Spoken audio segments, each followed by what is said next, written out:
We're now into the fourth day of the government shutdown, and each day there's reports about the effects it's having around the country.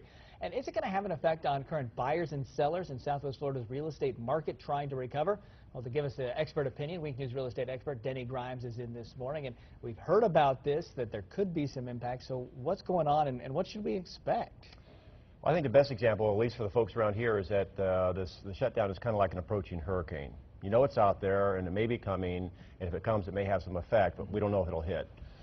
And likewise, the shutdown here is going to have some effects if it lingers out there much longer and it comes our way. So there's some things that buyers and sellers should do, both that are in the pipeline, all right, and that want to enter the pipeline. So talk with if you've got a house under contract. Right. Well, the first thing is kind of the Boy Scout motto, is be prepared, and that is to have a contingency plan. And here's the reason why, and this took me a little bit by surprise. We know the federal government is involved in a lot of areas of our life, but you think about FHA, Fannie Mae, Freddie Mac, or even the IRS. Those entities are household words when it comes to our daily lives, particularly when it comes to real estate, and those organizations are on skeleton crews or shut down. And so every one of those organizations, even in a cash transaction, has something to do with a real estate closing. And if there's no approval, then there's no closing. So the closings that are in the pipeline are, at best, going to be delayed. And so that's going to create some problems for the sellers and buyers that are in the pipeline now, because it's going to create a domino effect. It's like somebody throwing on the brakes on I-75. It's going to have a chain reaction. And so what buyers and sellers need to have, if they're already under contract, is a contingency plan. What happens if it does not close on time? And that means, and you know what, your transaction may be totally secure, and you're talking to your buyer, and everything's cool, but upline from that, somebody else may not be able to close, and it creates a chain reaction. And moving companies, et cetera, you know, it's very expensive to move things twice, so have a plan. Right, have a plan. Be prepared for that domino effect, because it's going to pile up behind you. That's right. Okay, so you haven't entered a contract, but you're about to, you want to, you're shopping, you're close. What do you do then?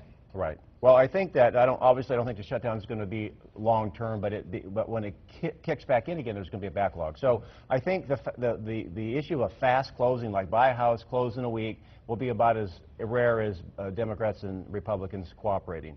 So when you write a contract, and I think contracts being written right now, there has to be an understanding and language in there that you allow, particularly if there's financing, you know, maybe up to 60 days to close, and even extend that if the government is still not through its backlog. That doesn't mean every closing is going to be 60 days, but at least plan on that. Have the language in the contract to deal with that, because if you have an extended closing date and the contract does not allow for it, that could be problematic. So settle on those terms now, just in case. What we'll do if this goes on and we can't close on our chosen day. Right. And there's a lot of folks that are moving that are starting jobs and have to get their kids enrolled in schools, and it's, you know, if they can't get into their home, it creates a problem. It does create a problem. And this is overall generally a problem for our market, right? If buyers aren't buying and sellers aren't selling. Well, this is just another scoop of uncertainty in a bowl that's full of scoops already, whether it be world situations such as Syria, whether it be what's going to go on with the economy because of health care, and now with the government shutdown. And so you look at two types of buyers, those that really need to buy, and then you have got the discretionary buyers. Our market really needs both. And for the ones that are discretionary, uncertainty is the enemy of movement. So this could be another delay in folks wanting to make a decision. So it will have an effect on the market. You know, and I don't know if we're going to get, going back to the hurricane analogy, an inch of rain or maybe some tropical storm winds. It really depends on how long this extends. But this type of uncertainty is not good for the market. No, it's not. And take precautions. Be prepared if it is. Denny, thanks. Good advice. We'll be right back. Top stories, weather, and traffic.